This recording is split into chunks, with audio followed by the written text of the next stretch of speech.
আপনারা সবাই নিশ্চয়ই অবগত আছেন জনাব আবুল হারিস চৌধুরী উনার মামলাটা সম্পর্কে। উনার মেয়ে পিটিশনার ব্যারিস্টার সামিরা তানজিন চৌধুরী উনি আমার সাথে আছেন।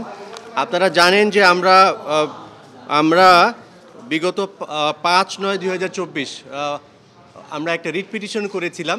তখন মহামান্য আদালত আমাদেরকে একটা ডাইরেকশন দিয়ে রুল দিয়েছিলেন এবং একটা ডাইরেকশন দিয়েছিলেন যে জনাব আবুল হারিস চৌধুরী, যাকে মাহবুবুর রহমান নামে গত সরকার দাফন দিয়েছিলেন এবং আমাদেরকে ওনার প্রকৃত পরিচয় উদ্ঘাটন করতে বারণ করেছিলেন এবং জোর করে খুবই দ্রুততম সময়ের মধ্যে ওনার মূল পরিচয় গোপন করে তাকে সাভারের বিরুলিয়াতে একটি মাদ্রাসায় দাফন করতে বাধ্য করেছিলেন। তো আমরা ওনার প্রকৃত পরিচয় উদ্ঘাটনের জন্য ওনার মেয়ে উনি একটি রিট পিটিশন দায়ের করেন। সেই রিট পিটিশনে মহামান্য আদালত ৫/৯/২০২৪ তারিখে অর্ডার দেন, যাতে রুল দেন এবং রুল সাথে একটা অর্ডার দেন যাতে ওনার remaining of his body parts যেটা বিরুলিয়া সাভারের ছিল সেটা যাতে তুলে আমরা ওইটার ডিএনএ টেস্ট করি এবং ডিএনএ টেস্টটা ওনার সাথে যাতে মিলাই। যদি ওনার সাথে ডিএনএ টেস্টটা মিলে যায় তার মানে হচ্ছে যে জনাব আবুল হাসান ওই ডেড বডিটা হারিস চৌধুরী সাহেবের এবং উনার বাবার।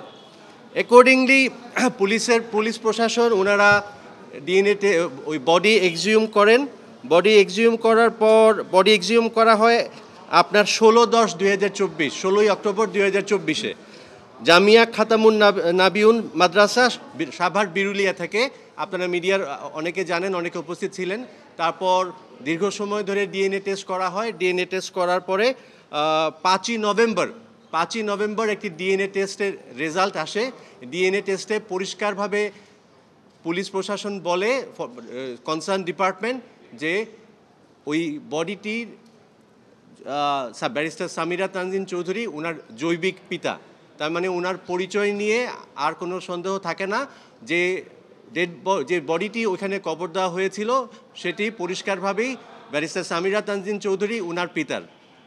এবং পুলিশ প্রশাসন তাদের as per the court order তারা সুপ্রিম কোর্টের রেজিস্ট্রারের কাছে পরবর্তী সপ্তাহে I think 10th or 11th November ওরা এসে ডিএনএ রিপোর্টটা দিয়ে যায় এবং আমাদেরকেও একটা কপি দেয়।